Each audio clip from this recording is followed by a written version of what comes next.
बच्चों,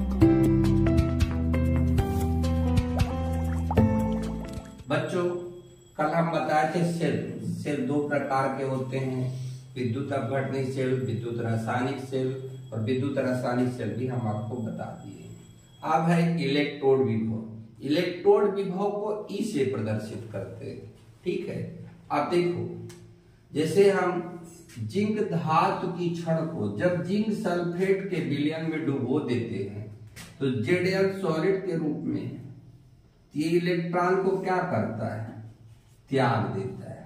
ये देखिए, तो यहाँ ये जो है ये निगेटिव इलेक्ट्रॉन है, Zn2 पॉजिटिव यहाँ चला आता है, विलयन में चला आएगा। तो जब विलयन में आएगा तो यहाँ देखिए लिखा इलेक्ट्रॉन क्षण पर ही रहते हैं, यानी क्षण पर, जिसके कारण क्षण पर कौन सा आवेश उत्पन्न हो जाता है, ऋण आवेश उत्पन्न हो जाता है।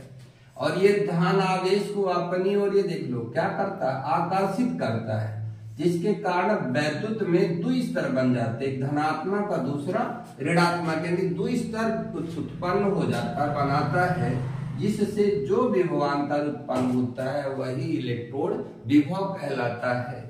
यानी एक ही क्षण और उसके विलयन के बीच उत्पन्न विभवांतर को ही हम क्या बोलते हैं, इलेक्ट्रोड विभव कहते हैं। अर्थात इसको हम ऐसा कह सकते हैं कि धातु की क्षण और उसके विलयन के बीच जो इलेक्ट्रॉन त्यागने या इलेक्ट्रॉन ग्रहण करने की, यहाँ त्यागने की प्रकृति हो रही है तो पक्का है कि इलेक्ट्रॉन ग्रहण करने की प्रकृति भी होती है।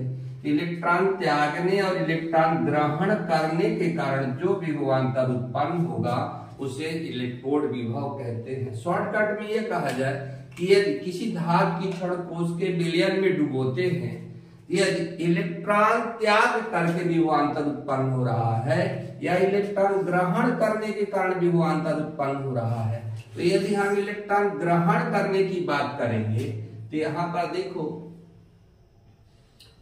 क्या करेंगे कि ये कॉपर सल्फेट का विलयन ले लेंगे। ये हो गया काहे का, कॉपर सल्फेट, और इसमें कॉपर की छड़, ये देखिए कॉपर की छड़, ठीक है। अब यहां निगेटिव है तो यहां कौन सा चार्ज हो जाएगा, ये पॉजिटिव हो जाएगा, ठीक है। और यहां ये ऋणात्मक को क्या करेगा, आकर्षित करेगा, ये ठीक है। यहां दो इलेक्ट्रॉन बाहर से आ रहे हैं, यानी क्या स्थिति होगी इसकी, Cu2 positive plus 2 electron equal to Cu, ठीक। तो यहां भी वैद्युत के कितने स्तर आ रहे हैं, दो स्तर उत्पन्न हो रहा कि नहीं, और दो स्तर के कारण जो विभवांतर उत्पन्न होगा, विभवांतर, उसी को हम क्या बोलेंगे, इलेक्ट्रोड विभव। तो देखो यहां इलेक्ट्रॉन त्यागने के कारण और यहां पर इलेक्ट्रॉन ग्रहण करने के कारण जो विभवांतर उत्पन्न होता है उसी को हम इलेक्ट्रोड विभव कहते हैं। यानी किसी धातु की छड़ को उसके विलयन में डुबोया जाए तो या तो इलेक्ट्रॉन त्याग देते हैं अथवा इलेक्ट्रॉन ग्रहण कर लेते हैं। तो इलेक्ट्रॉन त्यागने अथवा इलेक्ट्रॉन ग्रहण करने की प्रकृति के कारण जो विभवांतर उत्पन्न होता है उसे इलेक्ट्रोड विभव कहते हैं, ठीक है। देखो यहाँ पर ऋण आवेश कहाँ है, क्षण पर है, और आवेश जब उत्पन्न हो गया तो धन आवेश को आकर्षित करेगा। यहाँ पर धन आवेश क्षण पर है तो ये ऋण आवेश को आकर्षित करेगा, जिसके कारण यहाँ भी विभवांतर उत्पन्न हुआ। यहाँ इलेक्ट्रॉन ग्रहण करने के कारण हो रहा है, यहाँ इलेक्ट्रॉन त्यागने के कारण उत्पन्न हो रहा है, उसी को हम इलेक्ट्रोड विभव कहते हैं। इलेक्ट्रोड विभव दो प्रकार का होता है, एक ऑक्सीकरण इलेक्ट्रोड विभव कहलाता है, दूसरा अपचयन इलेक्ट्रोड विभव।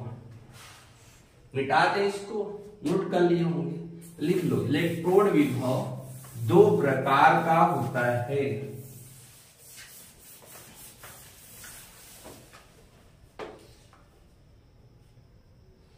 इलेक्ट्रोड विभव दो प्रकार का होता है। नंबर एक, इलेक्ट्रोड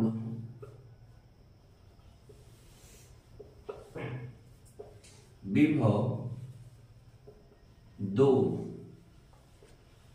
प्रकार का होता है। नंबर 1 ऑक्सीकरण इलेक्ट्रोड